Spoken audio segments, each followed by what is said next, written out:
director of photography for her Locket. This is my first feature-length film. Thank you. Magandang hapon po sa ating lahat. Francis Mata po. Ako po ay gumaganap ng bilang Magnus. Good afternoon, everyone. My name is Nelly Ang. I am Mrs. Ouyang in the film Her Locket. Thank you. Hello everyone, good afternoon. My name is Guga Bulanda and I play the role of Kyle, the son of Joel Ouyang. So, hi po. Thank you so much for being here with us.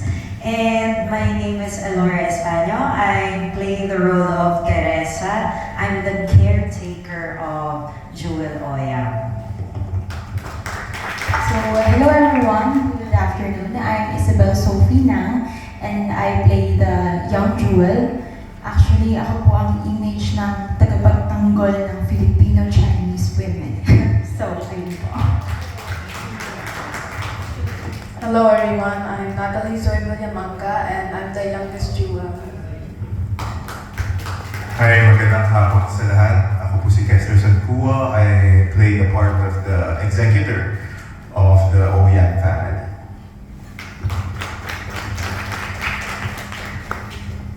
Can we just please pass the mic to Jab so that he can give us a short overview how the film was photographed and all the nuances behind this production. Hello, good afternoon everyone. This film was a fun collaboration between me, director J.E., and of course Mom Rebecca. What I think was the most challenging thing for me shooting this was that it was a period film where we had a lot of flashbacks to the past, as well as the present where the main character suffers from dementia. So we had to form numerous looks for each one, where we have the present affected by dementia, the past where they deal with the Chinese family, Teresa's reality as a pure Pinay in the film, and the courtroom scenes of moving forward, what happens to the characters' futures. It was also fun because it was a collaborative experience with Mom Rebecca, whose story is based after, of course, direct J.E.'s vision for how the story should go. And this is just me translating these two things and turning it into something visual that we can all watch. Thank you. Thank you so much. Okay, Mel, we're ready. So, open na tayo ng questions. Alright, before we proceed to the Q&A, gusto ko lang siguro simulan kay Ms. Rebecca. Paano po nagsimula ang proyekto ito para sa kaalaman ng ating mga kaibigan sa press at ang ating mga televiewers? So during the pandemic times, I was so bored at home. So I attended a workshop with Direct J.E. Tikla. And over Zoom, we have to tell him our story. And I had to whisper that time because my husband was sick already. So I couldn't tell the story too much. And then when I told the story to Direct J.E. and the writer, Ms. Miranda, over Zoom for 2 hours, I told myself I had to produce this. And we actually auditioned people to play the role of Jewel. But I think the director thought for me doing my role as Jewel would be best. So when my husband started getting sick, actually one night before the shoot, all of you may not know, I almost canceled. Because for every injection, it costs almost 500,000 pesos. And I was thinking I have to allocate money for his medical expenses, and I have to allocate production expenses. But I said, I've been dreaming about this for 32 years. I said, go. So we were shooting, and during the shoot, he was already hospitalized. And when we were doing the Mandarin subtitles, my husband passed away. So there were times like on the 40th day of his passing, I was in a strange country, Morocco, not knowing anybody. And then in a dream, he appeared to me, very young again, but his voice was so feeble. He told me, Rebecca, I haven't died. And so I said, my gosh, we buried you already. So that night, during the awarding ceremony, Morocco and Philippines has about 7 to 8 hour time difference. I was a bit sleepy, and they were speaking French. I couldn't understand. And they said, Rebecca? And I stood up, and I said, what happened? They said, you won. What did I win? The Best Actress. And I praised the Lord. That was the 40th day. Now I bring this film to different countries, to Cannes. I can only speak merci beaucoup. I go to London, and I don't know anybody there, so I go to Jollibee to eat so that I can give them flyers.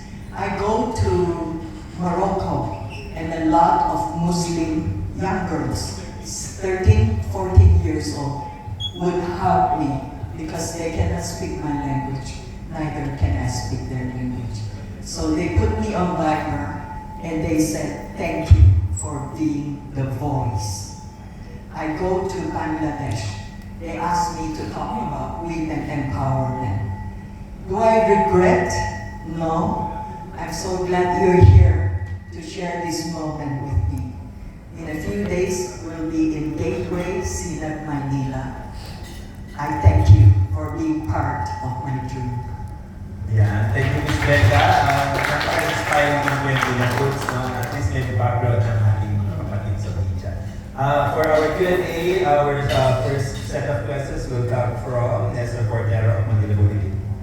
Hi, good morning po. You were saying that the film has toured certain countries, which means that you produced the film in what year? This was in late 2022 when we were just coming out from pandemic, and we were almost locked in shooting because we had to have COVID tests and all this. And a lot of our pre-production meetings were done via Zoom. So 2023, I brought it to Cannes, to London, and all this. And thankfully, Sinag Maynila will take care of bringing this film to different countries and different regions for the next 5 years. In which section of the Cannes Film Festival was it shown? Usually it's in the drama portion, and they specify us under family drama. But lately, they put us women in Asia to talk about women empowerment. From what I gather, it is a true story, no? It's biographical, in the sense that you're telling the story of your family, your own parents, your mother and your father, and the dynamics in the family and the favoritism over, the male is favored over the female. Are you not afraid that you are exposing hidden family secrets along the way? This story is a tapestry, weaving of stories from the director, from the writer, and me as the storyteller. And if you notice, I bring my own real life and real life lawyer here, attorney Esther Jennifer. We have a disclaimer, and not all parts will be biographical. Last point po.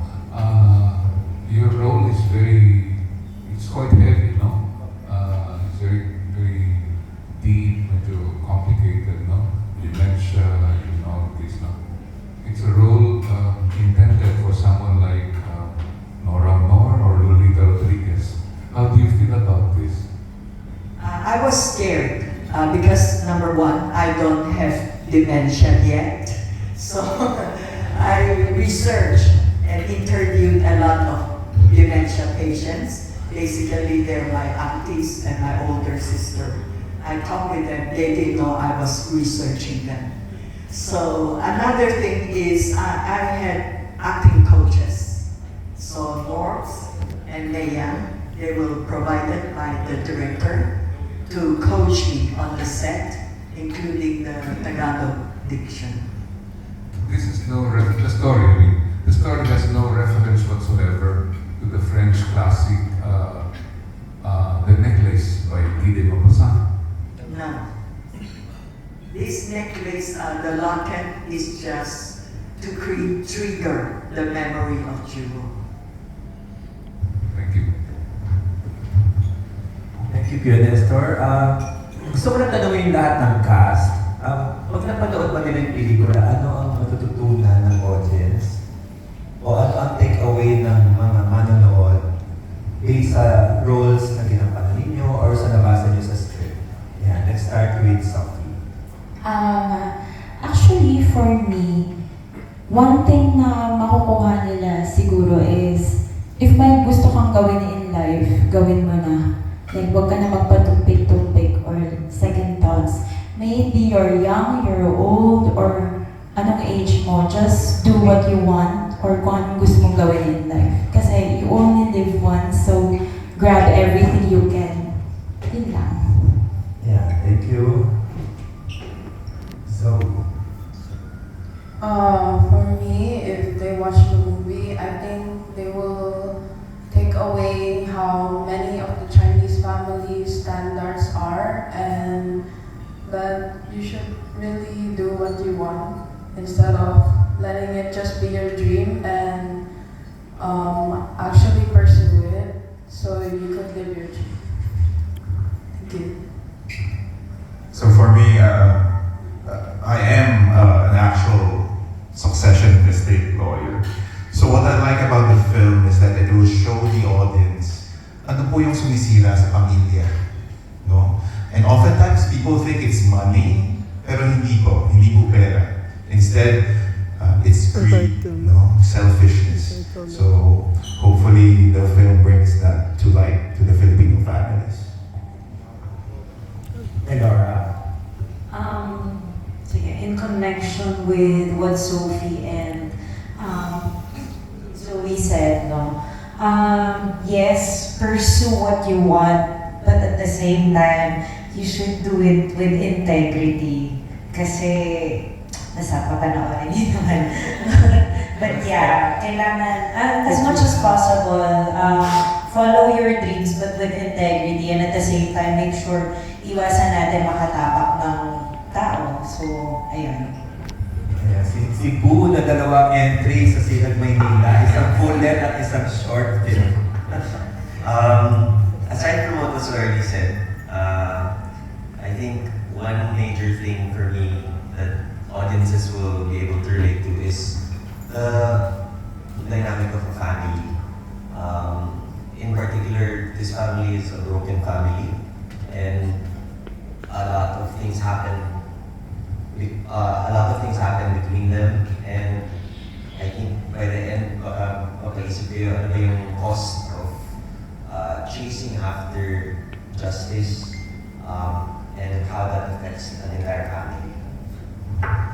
Thank you. Next, Mary. Hello. That is a good question, no? Ano pong lesson ang makukuha ng mga audience by watching the film? A lot of lessons. Pero if I concentrate or focus the answer to my role as Mrs. Ouyang, I would say that being a wife and a mom is a noble calling.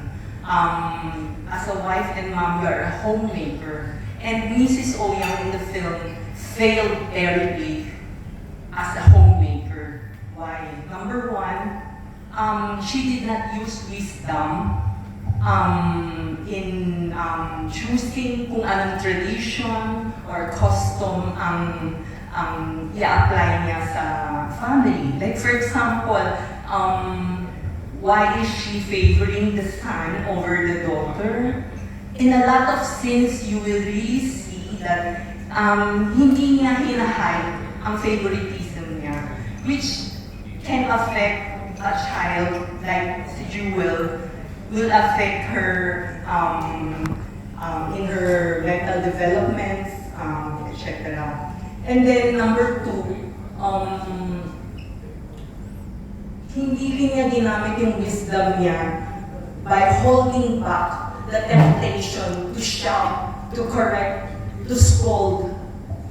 As mothers, you should know how to control anger, etc. Diba? Siya hindi. She does not have that wisdom. And then number three, when she's in her senior years na, knowing that she made so many mistakes, the reason why the daughter left the house is because she doesn't honor or respect her choice even sa lifestyle, sa pananamit, choice of friends, choice of her career, hindi niya ni-respect. She favored a son na sobrang pagmamahal to the point na nagkaroon din ng maling landas. Marami siyang mali, but then meron siyang isang malaking pagkakamali na nakomit. And she was given by God the opportunity to rectify. She met again her daughter, pero hindi siya nag-give ng chance to say sorry to each other.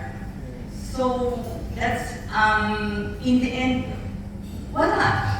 She left the world na empty siguro yung heart niya when she died because wala yung daughter niya nag-walk out, diba? So, pero the father is not here, Mr. Oyang, can give a lesson din sa audience. In his senior year, nandun pa rin ang faith niya kay God. In his senior year na matanda na siya, he gave up or surrendered the family problem to God and wrote a Bible verse. And yun ang magiging susi ni Jewel to forgive. Okay. Maraming lessons po. So you really have to watch out for the film. And of course, our seasoned actor, Mr. Francis Mata. Maka-season, di ba? Grabe naman. Galing ka na sa theater and film and television. Oo, wala na pong iba, Sir Francis. Si Magdas nga po pala ay kapatid na lalaki ni Jewel. Siya yung sakim na kapatid. Walang iya sa kapatid. Yes. But ang pick up natin dito, for me, lahat naman tayo may mga pamilya, may mga kapatid pa. Hindi pa huling lahat. Yun mo makikita din sa pelikulang yun, kung mapipick up mong aral na kung meron man kayong hibaan ng magkakapatid, family still important eh. Bibigyan nating halaga ang pamilya. Doon mo mapipick up dun sa storya ni Joel at ni Magnus. At siguro pag sinabi pa further, baka i-giveaway ko na yung pelikula. Huwag naman. Huwag na. Thank you so much, everyone. Now we have a set of questions from Cesar from Netherlands. May question for Ma'am Rodela. Ma'am Rodela kasi pag-usapang pamilya, marami po nanonood ng mga Pilipino. Proven na po ito sa mga maraming films na nilabas po ang mga usapang pamilya. Entirely din po, meron po kayong for this specific Filipino-Chinese community, ano po yung support na makukuha niyo from the Filipino-Chinese community for this movie? From the Filipino-Chinese community, I'd like to encourage all women, girls, to voice out your opinions. Because your voice matters. Then for sumikat ka sa film, sa theater, mula sa buwan, Huling and Bimbo. And then right now you are entering katulad ng pattern na tinatahak ni JC Santos before? O kumusta? Ano yung transition na nangyayari? For you, paano siya nag-aaral? For me, I think I'm really interested in all types of art forms. So when it comes to acting, I started in theater, but I'm still interested in doing film, TV, and I've been doing it for the past years.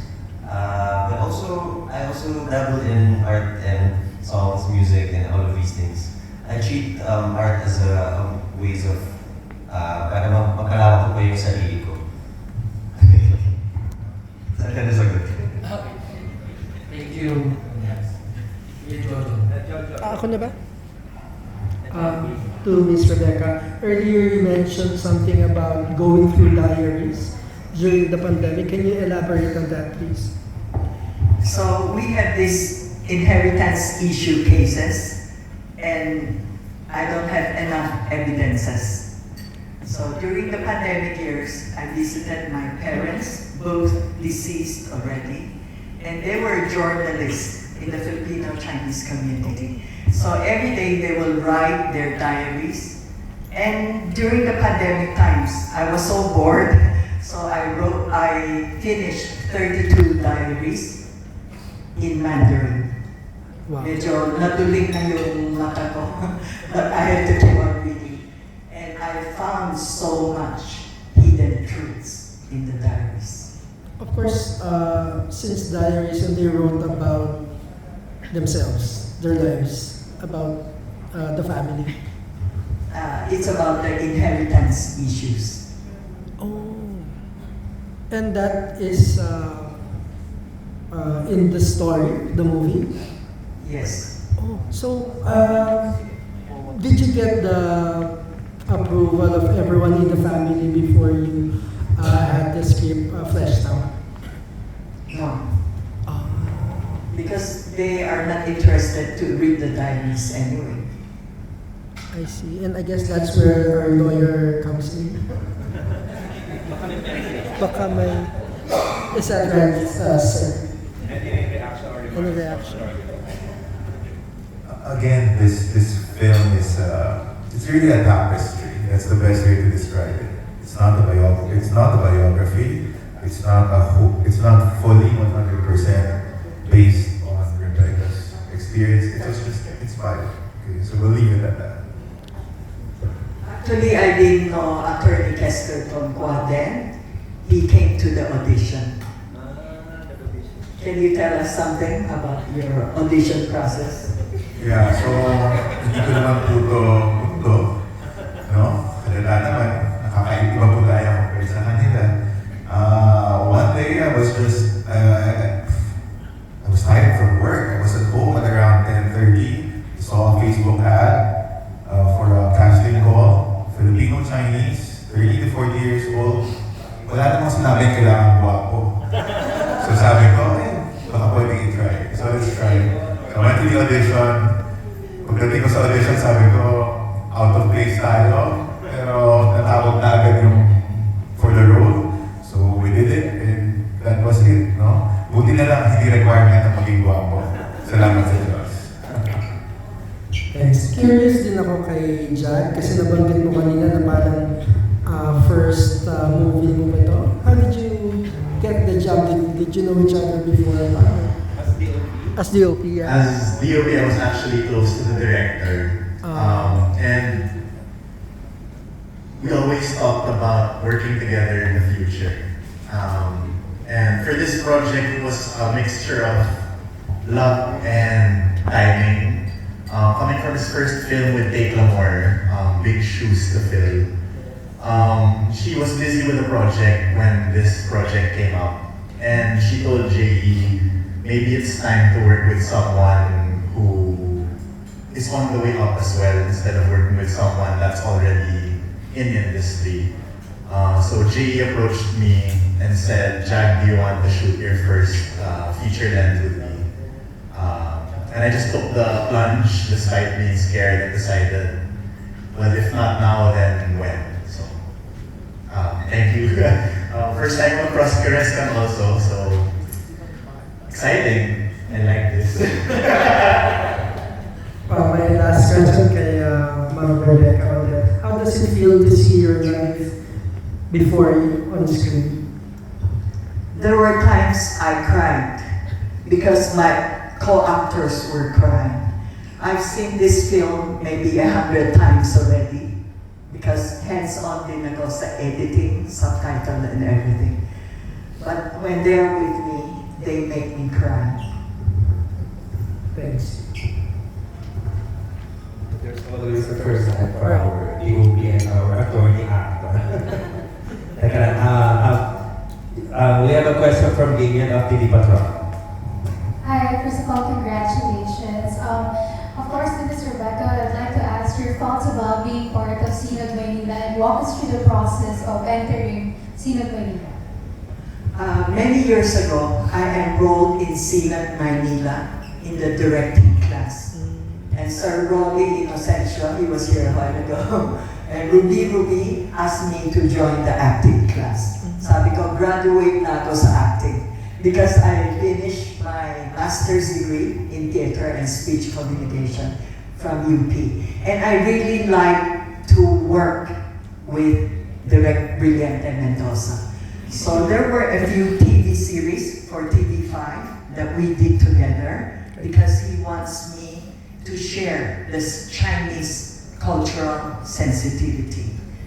And then when I saw the ad that they're calling for people to register, I called up Ferdy Lapus and I said, let's enroll. So when they wrote me back, Wilson came and Direct Brilliante Mendoza said, the film is chosen as one of the 7 finalists. Wow, I just knelt down and prayed to the Lord, praising the Lord. Okay, we have a question from Eric Bermain. For Miss Rebecca, before Sinag Manila, Sinag Maynila, nagkaroon po ba kayo ng idea na magkaroon dito ng commercial release after that? I never prayed for that because I don't have the marketing and distribution arm. But I was thinking if I can sell it one day to Netflix so that I can produce a second film. Next question ko po is, baka masyado pong strong statement nyo regarding women empowerment sa Chinese culture, right? Kasi naiintindihan ko po na talaga po sa Chinese is yung son ang mas may power. Pero you're not speaking of women empowerment, speak of bilang Chinese and also this movie. Hindi po ba kayo nagana na magkaroon dito ng parang, negative impact or criticism from Chinese community? Yung movie niyo po. Whether good or bad publicity, it's good anyway. And lastly po, how do you feel na, na-recognize muna kayo sa ibang bansa bago kayo, magkaroon ng chance na may palabas dito? How do you feel po yan na kayo po yung best actress? It's biblical, di ba? A prophet in his own country may not be recognized until they go to another country. I was so surprised that the audience, they may not understand Hokkien, Tagalog, or even English. But they told me that somewhere halfway in the story, they said, this is a true story. And so they would come to me after the screening and ask, and some girls will bring their parents to line up. Nag-line up talaga sila. And they ask me questions. And so I think the theme, women empowerment, gender equality, is universal. Thank you so much, but congratulations for being the best actress for this. Question from Archie muna and then Mars. Archie? Congratulations, Ma'am Rebecca. I was just curious, what was the reception sa international film festivals ng palabas mo? In France, it was about Asia. In London, Asia also, and we were competing against the Koreans. And then in Morocco, it was women in Asia. In Bangladesh also, women in Asia. and what was the reception? They were so touched. I mean, they asked questions. There was one time in Bangladesh, 67 countries represented. And they are so interested about women in Asia. Dito sa pelikula, ma'am, will we be reminded of the characters, just like for example, of the movie, The Jordan Club by Amitan? Interesting, when Repertory mounted Joyland Club, I was one of the mothers. And then after that, when Miss Annie Tan, the author, came to the Philippines, I didn't have any invitation. So I wore cheongsam and walked straight into, and Annie Tan asked me in Mandarin, and I spoke with her in Mandarin. And the press people thought I'm one of the press people. They said, "Kayo na."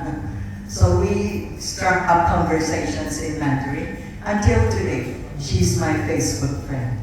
And she said there are a lot of similarities between the mother-daughter relationship, the love-hate relationships.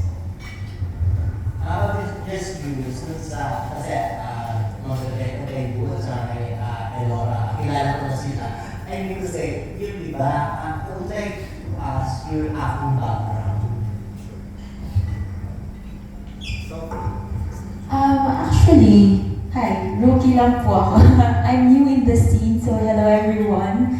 I just started acting noong 2021. I'm from Sidelines Actor Space kay Alex Florica and also sa Meisner Studio Manila with Angeli Bayani. And I'm also with MID. I'm majoring film and theater altogether. So, ayun yung acting background ko. I also do few commercials, theater acting, also film, all around. I'm trying all around.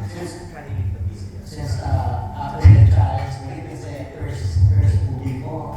Yes, actually. Actually, first movie ko to, and first featured film ko to be honest. And sa totoo lang, ang challenging niya. Kasi sobrang same ako with my role na young Jewel. To be honest, medyo pares kami ng pinagdadaanan. Kaya sabi ko kanina, di ba, medyo image ako ng kapasawayan pagdating sa tradition. Kasi to be honest, hindi ko sinusunod yung tradition namin sa Filipino-Chinese. And sinasabi ko lang sa mga family na common sense naman tayo kasi it's 2024 already. Hindi na tayo 1950s na parang grabe naman, asa na yung equality, di ba? Parang, hello. So, yun. Yun na.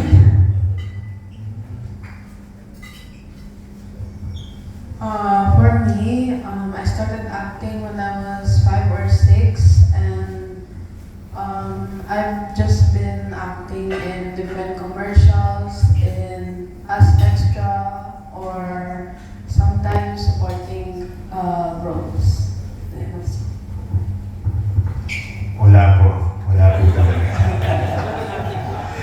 The only qualification I had was succession lawyer po. Yun lang talaga.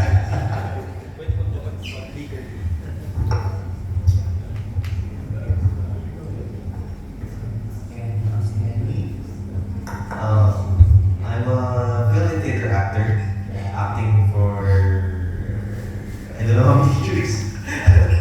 And also do commercials and other things.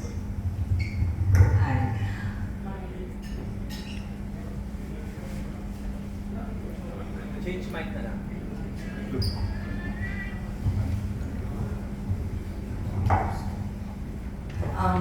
I started my acting career with Chancellor Repertory Theater. It's a theater group formed by Mr. Becca. The group uses theater to spread the gospel of Jesus Christ. As for TV, I also have experiences with ABS-CBN. Sa film naman, I was fortunate to get a role in Anak.